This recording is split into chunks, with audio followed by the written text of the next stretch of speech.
পূর্ণিমার চাঁদের রাতে ডাল লেকে হাউসবোটে। এই সেই রাজকীয় হাউসবোট যেখানে ঢুকতেই দুটি বসার জায়গা, আর সেখান থেকেই সম্পূর্ণ ডাল লেক দেখে চোখ জুড়িয়ে যায়। দেখুন সম্পূর্ণ ডাল লেক।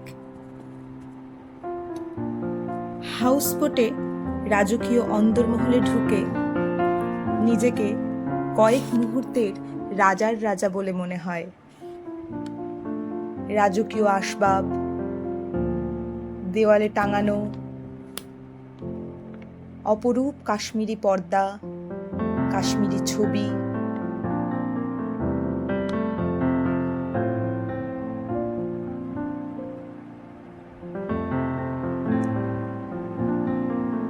শিশুরও আনন্দ আর ধরে না, সেও নিজেকে রাজার রাজা বলে ভাবে।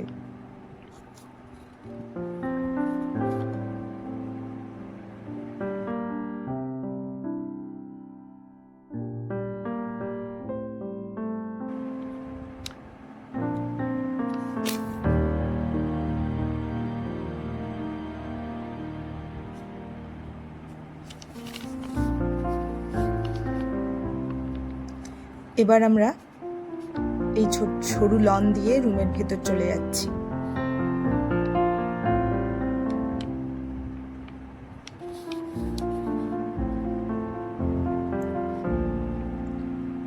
রুমের ভেতরটা বেশ উষ্ণ, যদিও বাবা ঠান্ডায় জবুথবু হয়ে পড়েছে।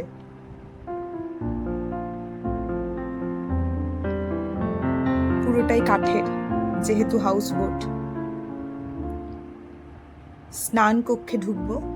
স্নান কক্ষ না বলে বাথরুম বললে হয়তো হাউসবোটের আভিজাত্য নষ্ট হবে বলে মনে হয়, তাই কমোডকেও রেচন পদার্থের আধার বলাই ভালো।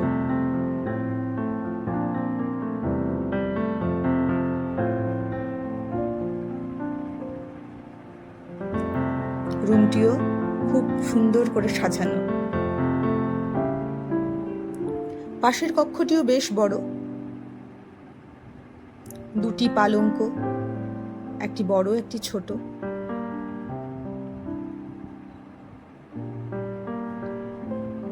আর স্নান কক্ষটিও বিলাসবহুল, সুন্দর ম্যাটের ওপর পেন্টিং করা, একটা সুন্দর কাঠের টেবিল। এবার আমরা দেখব সেই বিলাসবহুল স্নান কক্ষটি।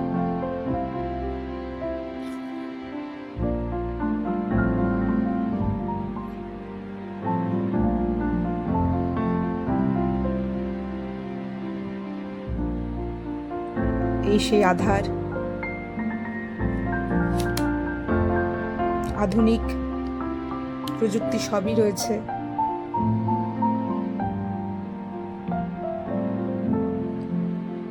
বাড়িতে স্নানের আলাদা আধার স্বচক্ষে না দেখার কারণে শিশুটিও বড় উত্তেজিত।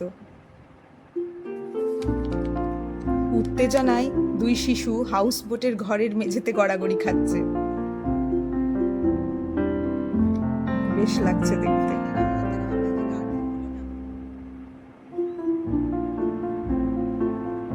এই সমস্ত আনন্দকে মনের মণিকোঠায় রেখে দুই শিশুর দুই মা সঙ্গী সাথীদের হাউসবোটের মায়া কাটিয়ে পরবর্তী গন্তব্যের দিকে রওনা দিলাম।